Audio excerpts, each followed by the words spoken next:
You stand at the edge of memory, where the air tastes of rust and old paper, where the silence between heartbeats stretches longer than it should, and somewhere, in a place you cannot yet name, a letter waits in darkness, like a held breath that has forgotten how to be released.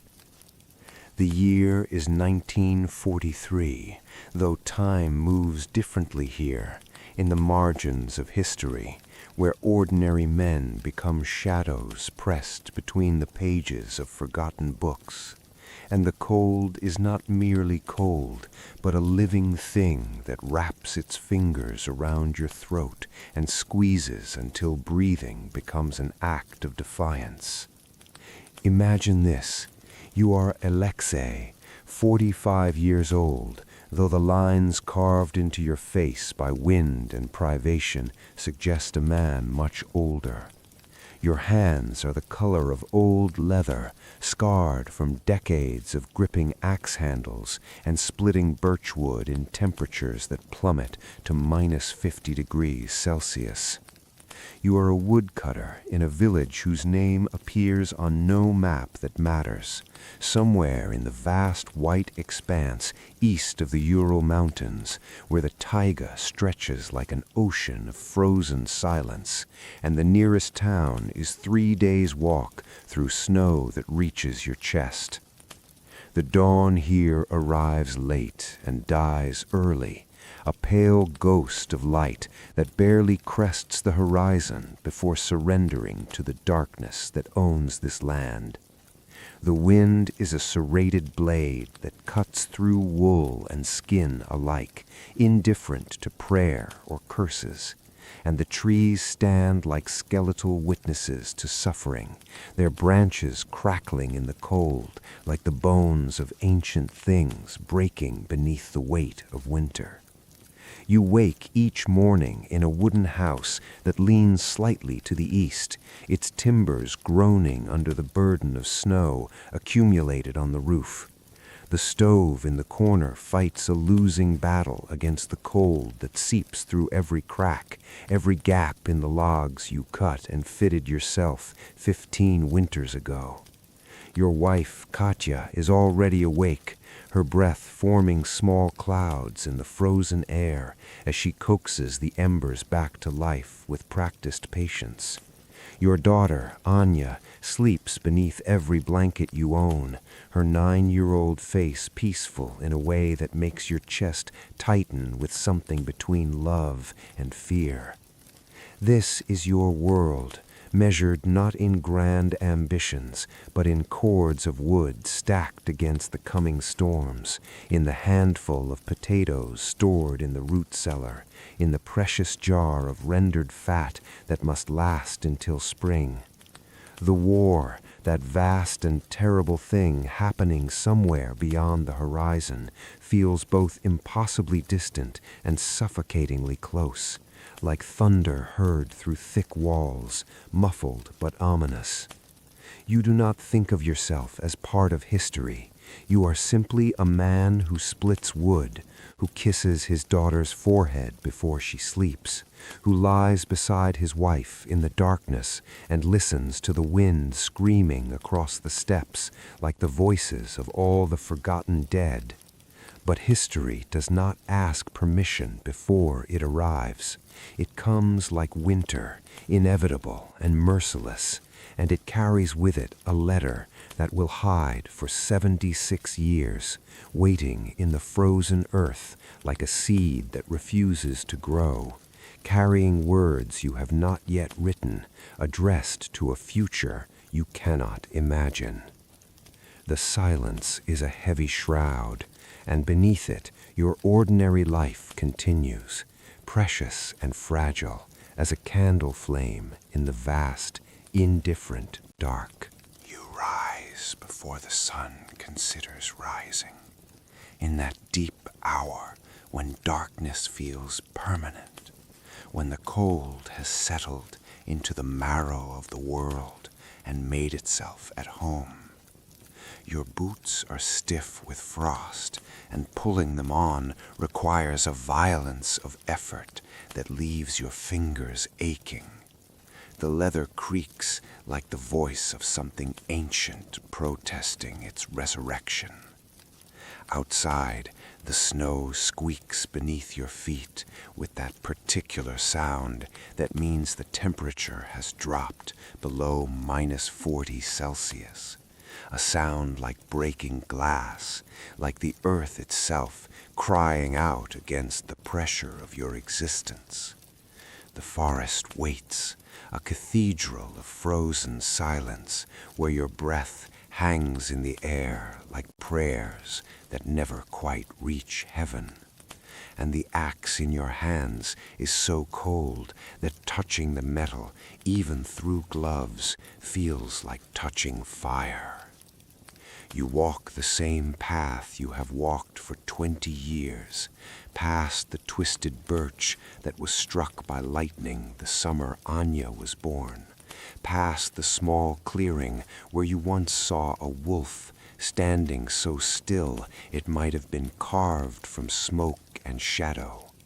The trees here know you, and you know them. Which ones will split clean along the grain, which ones harbor rot beneath their bark, which ones hold sap that freezes like amber tears. The work is rhythm and repetition, the swing of the axe, the bite into wood, the sharp crack that echoes through the forest like a gunshot. Your shoulders burn, your back protests, but you continue because stopping means thinking, and thinking means remembering that 3 villages to the south they came and took the men, every man between 18 and 50, loaded onto trucks that disappeared into the white horizon like ships swallowed by fog. You are 45. The age sits on you like a question mark, old enough that perhaps they will not come, young enough that perhaps they will. The war needs bodies, and it does not discriminate between the willing and the terrified, between soldiers and woodcutters who only want to see their daughters grow old enough to have daughters of their own. At midday, you stop to eat the bread Katya wrapped in cloth, hard bread, dark as soil, that requires strong teeth and stronger determination. You sit on a fallen log and watch the weak sun struggle through the clouds, a pale disk that offers light but no warmth. Around you the forest holds its breath, waiting, as all things in this land seem to be waiting, for something to break or bend or finally give way beneath the pressure of endurance. You think of Anya, how she asks questions that have no answers. Papa, why is the sky so low here? Papa, when will spring come? Papa, where do the birds go when everything freezes? You think of Katya, who has grown thin on rations that would shame a mouse, who still smiles when you return each evening as if your arrival is a small miracle she refuses to take for granted, who presses her cold hands against your chest at night and whispers that everything will be fine, until the words become a kind of spell against the darkness. The silence is a companion you have learned to trust.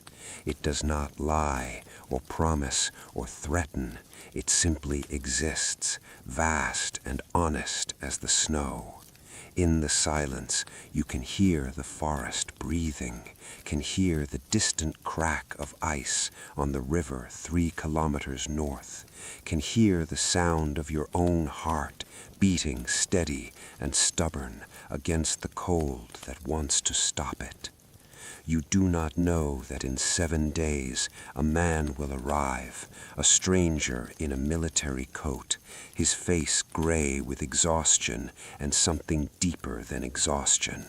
You do not know about the letter he carries, or the words you will write in the flickering candlelight while Katya sleeps and Anya dreams. You know only this moment, the axe in your hands, the wood yielding to your will, the simple, terrible beauty of survival. One breath, one swing, one frozen day at a time. You see him first as a shape against the white, a darkness that moves wrong, too slow, too unsteady, like a tree deciding to walk and finding the mechanics of legs unfamiliar and painful. He emerges from the tree line at the eastern edge of your property, where the forest gives way to the small clearing you have carved from the wilderness through 2 decades of labor and stubbornness. It is the 8th of February, 1943, though you will only remember this later, when dates begin to matter in ways they never mattered before. The temperature has climbed to a merciful minus 38 degrees Celsius, which feels almost warm after the brutal cold that has gripped the region for 17 consecutive days. The sky is the color of old pewter, heavy with the promise of more snow, and the wind carries with it the scent of pine sap frozen mid-weep, and something else, something like copper, like fear, like the particular odor of a man who has walked much farther than his body can reasonably sustain. He collapses 20 meters from your door, simply folds into the snow like a puppet whose strings have been cut all at once, and you are running before you consciously decide to run, your boots kicking up small explosions of powder, your breath tearing from your lungs in white plumes that dissipate as quickly as hope in this frozen country. Up close, he is younger than you first thought, perhaps 23, perhaps 25, the kind of age where boyhood still clings to the edges of manhood like morning frost that refuses to melt. His military coat is torn at the shoulder, and through the tear you can see fabric stained dark with blood that has frozen into stiff peaks like mountain ranges rendered in crimson and black. His face is the color of ash, his lips blue as twilight, and his eyes, when they flutter open, are filled with something beyond pain, a desperation that makes language before words were invented, a pleading that transcends. You see him first as a shape against the white, a darkness that moves wrong, too slow, too unsteady, like a tree deciding to walk and finding the mechanics of legs unfamiliar and painful. He emerges from the tree line at the eastern edge of your property, where the forest gives way to the small clearing you have carved from the wilderness through 2 decades of labor and stubbornness. It is the 8th of February, 1943, though you will only remember this later, when dates begin to matter in ways they never mattered before. The temperature has climbed to a merciful minus 38 degrees Celsius, which feels almost warm after the brutal cold that has gripped the region for 17 consecutive days. The sky is the color of old pewter, heavy with the promise of more snow, and the wind carries with it the scent of pine sap frozen mid-weep, and something else, something like copper, like fear, like the particular odor of a man who has walked much farther than his body can reasonably sustain. He collapses 20 meters from your door, simply folds into the snow like a puppet whose strings have been cut all at once, and you are running before you consciously decide to run, your boots kicking up small explosions of powder, your breath tearing from your lungs in white plumes that dissipate as quickly as hope in this frozen country. Up close, he is younger than you first thought, perhaps 23, perhaps 25, The kind of age where boyhood still clings to the edges of manhood like morning frost that refuses to melt. His military coat is torn at the shoulder, and through the tear you can see fabric stained dark with blood that has frozen into stiff peaks like mountain ranges rendered in crimson and black. His face is the color of ash, his lips blue as twilight, and his eyes, when they flutter open, are filled with something beyond pain, a desperation that makes language before words were invented, a pleading that transcends the merely physical. You drag him inside. His weight is both more and less than you expected, as if some essential part of him has already begun its departure. Katya gasps but does not hesitate, moving with the practiced efficiency of a woman who has midwifed births and prepared bodies for burial, who understands that survival in this place requires action before thought, movement before doubt. The wound is bad. A bullet has passed through the muscle of his upper arm, missing bone, but tearing through tissue with the casual brutality of metal traveling at 900 meters per second. The infection has already begun its work, turning the edges of the wound a greenish black that speaks of gangrene's patient hunger. He burns with fever despite the cold, his skin radiating heat like a stove, and when he speaks, it is in fragments, in pieces of sentences that do not connect. Stalingrad, retreat, they're all dead, every one of them. You clean the wound with vodka that makes him scream, a sound that causes Anya to hide her face in her mother's skirts. You pack it with moss that Katya has kept dry for exactly such emergencies, though you have never imagined an emergency quite like this. He sleeps, or something like sleep, his breathing shallow and rapid as a bird's heart, and you sit beside him in the darkness, listening to the wind howl around your small house like wolves circling prey. On the third day, his fever breaks. He wakes lucid but haunted, his eyes holding images you cannot see but can somehow feel, like cold radiating from ice. He tells you fragments of the story, the encirclement at Stalingrad, the desperate attempt to break through German lines, the retreat that became a rout, the cold that killed more men than bullets ever could. He tells you about temperatures that dropped to minus 47 degrees Celsius, about men who simply stopped walking and stood frozen in place like statues of defeat, and the sound of artillery fire that never stopped, day or night, until the noise became a kind of silence. And then, on the fourth night, when Anya sleeps and Katya mends his coat by candlelight, he asks you for paper and a pencil if you have such things. He needs to write a letter, he says, needs to put words to paper before the words dissolve like snow on warm skin. In case, he whispers, in case I don't make it home, though you both know he means something larger than home, something more final than geography. You find paper. 3 precious sheets you have saved from a school book, and you watch as his hands, still trembling from fever and memory, begin to write. You watch his hand move across the paper, the pencil scratching out words in the candlelight that flickers like a living thing struggling against the darkness, and you realize he is not writing to a lover or a mother or anyone who waits with the particular desperation of those left behind.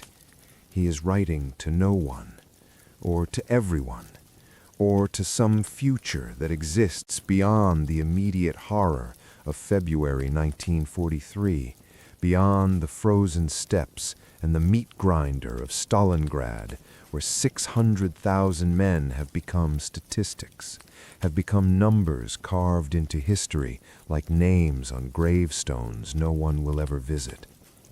He writes for 2 hours, his fever-bright eyes fixed on the paper as if the act of writing is the only thing anchoring him to this world. Occasionally he stops, and his hand trembles so violently that Katya must steady it, must hold his wrist like you might hold a frightened animal until the shaking subsides. The words he writes are testament and confession, witness statement and prayer, and when he finally sets the pencil down, the silence that follows is heavier than any silence you have known. "Hide it," he says, his voice barely more than a whisper, rough as tree bark, damaged by screaming orders across battlefields and breathing air so cold it scorches the lungs like fire. Don't send it. Don't tell anyone. Just hide it where it might survive, where someone might find it when this is all over. He looks at you with eyes that have seen the machinery of modern war reduce human beings to their component parts, that have witnessed the precise moment when civilization reveals itself as a thin skin stretched over something ancient and savage. Promise me. You promise. What else can you do when a dying man asks you to carry his words into an unknown future? You take the letter, fold it into thirds, the paper already softening from the moisture of his fevered hands, and you wonder where in this small house, in this forgotten village, in this vast frozen country, anything can truly be hidden, where anything can survive the weight of war and winter and the simple, relentless passage of time that grinds all things to dust. On the morning of the 6th day, he tries to leave, insists he must continue north to Kirov, another 300 kilometers through territory where German advance units have been reported, where Soviet deserters hide in the forests like wounded animals, where the cold alone is enough to kill a healthy man in a matter of hours. You try to stop him, but he is already standing, already pulling on his mended coat, already becoming again that shape against the white that moves with purpose despite the pain. Katya packs him what food you can spare, bread that could feed your family for 3 days, a small portion of salted pork from stores meant to last until April. It is not enough, you both know this, but it is everything you have to give. Anya watches from the doorway, her small face serious in a way that children's faces should never be serious, already learning that the world takes and offers nothing back but the cold comfort of having tried. You walk with him to the edge of the clearing, the same place where he appeared 6 days ago, like a ghost taking solid form. He turns to look back at your house, at the thin stream of smoke rising from the chimney into the gray sky, at this small pocket of warmth and human kindness in a landscape designed for suffering. "Thank you," he says, though the words feel inadequate for what has passed between you, for the crossing of some invisible threshold where strangers become something more permanent than friends, become witnesses to each other's humanity in a time when humanity itself has become negotiable. You watch him disappear into the tree line, watch until he is nothing but a dark point against the white, then nothing but memory, then nothing at all. The wind picks up, erasing his footprints within minutes, and you stand there in the cold, wondering if he was ever real or just another manifestation of this place's particular capacity for producing ghosts. You never learn his name, he never offers it, and you never ask. Some things in war are better left unknown, better left as gaps in the narrative where official records cannot reach. But you keep his letter. You wrap it in oilcloth and seal it with wax from a candle stub, and you climb into the rafters of your small house where the roof beams meet the eastern wall. And there, in a space so narrow your hands barely fit, you hide 3 sheets of paper covered in handwriting you cannot read, words in a language you do not speak, Russian mixed with something else, thoughts too private and too terrible for your eyes. The letter waits in darkness, and you return to your life, to the axe and the wood and the endless winter, carrying the weight of a promise made to a nameless soldier, a promise that will outlive you both. 76 years is not a number. It is generations breathing and dying. It is the slow transformation of memory into myth, of truth into something softer and less dangerous.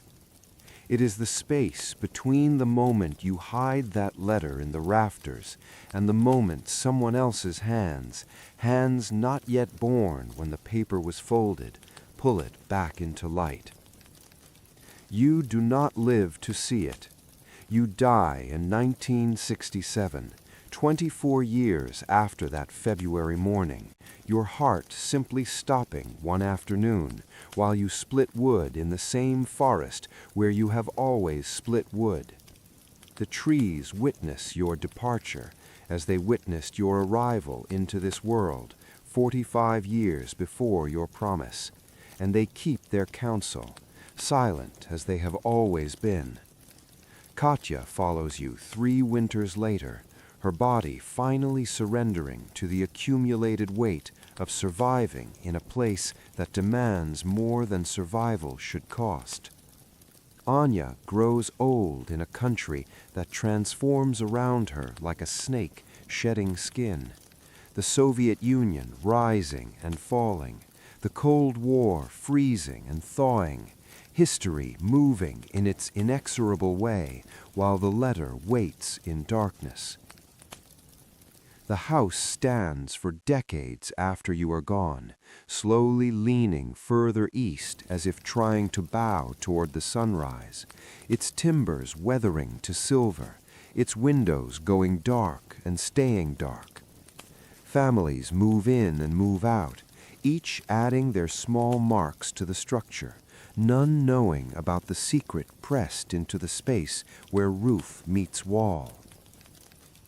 The letter survives through chance and forgetting, through the simple fact that some spaces are too awkward to access, too uncomfortable to explore. In 2019, they decide to tear down the house. It has become dangerous, they say, a liability, a remnant of a time best forgotten in favor of the new modular homes being erected with their insulated walls and their electric heating and their satellite dishes pointed at satellites that circle the earth like mechanical prayers.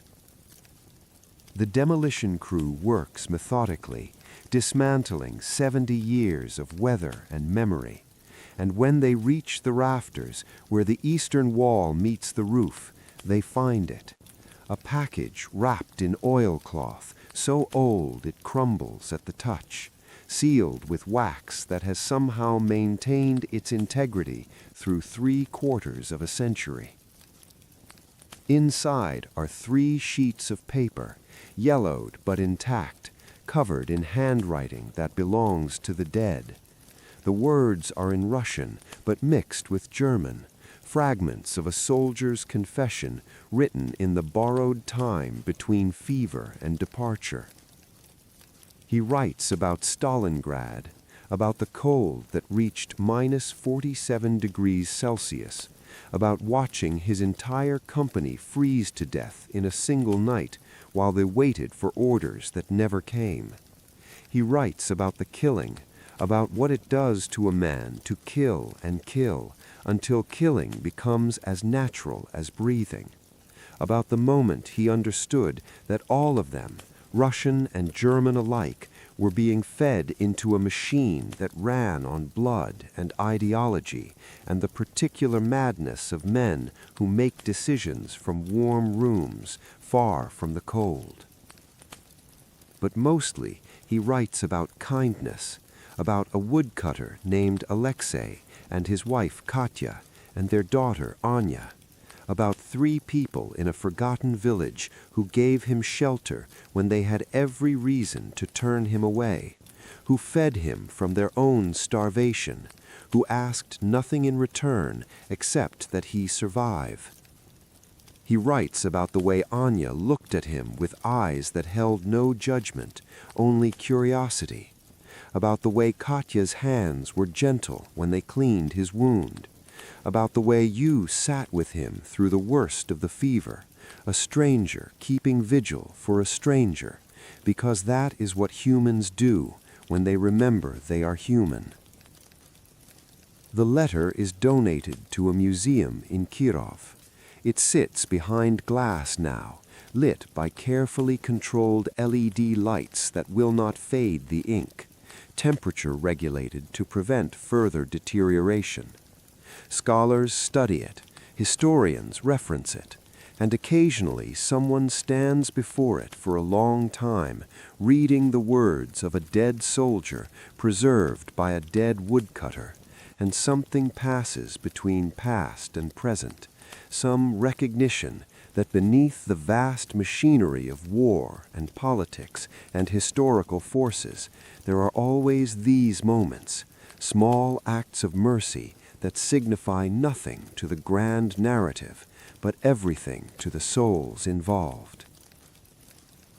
You cannot know this. You are long dust, long returned to the earth you walked, your bones resting in soil that freezes and thaws with the seasons, as it always has.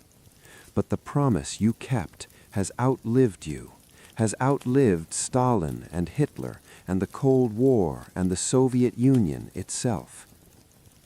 3 sheets of paper have survived when empires have not. Words have endured when ideologies have crumbled like old bread. And perhaps this is what matters, not the wars or the grand sweeps of history, but these small gestures of human decency that persist like embers in the vast cold. A letter hidden for 76 years, waiting in darkness like a seed that refuses to die. Proof that even in the worst of times, even in the frozen heart of winter and war, there are those who choose kindness over expedience, who choose witness over forgetting, who choose to carry another's words into an uncertain future simply because they were asked. The wind still blows across those steppes. The forest still stands, and somewhere in the space between memory and forgetting, your story and his story become one story, become our story, a reminder that we are all just passing through this cold world, and what we leave behind are not the grand gestures, but the small mercies, the promises kept, the letters hidden, the quiet ways we try to preserve what is human in ourselves, one frozen day, one act of kindness, one whispered promise at a time.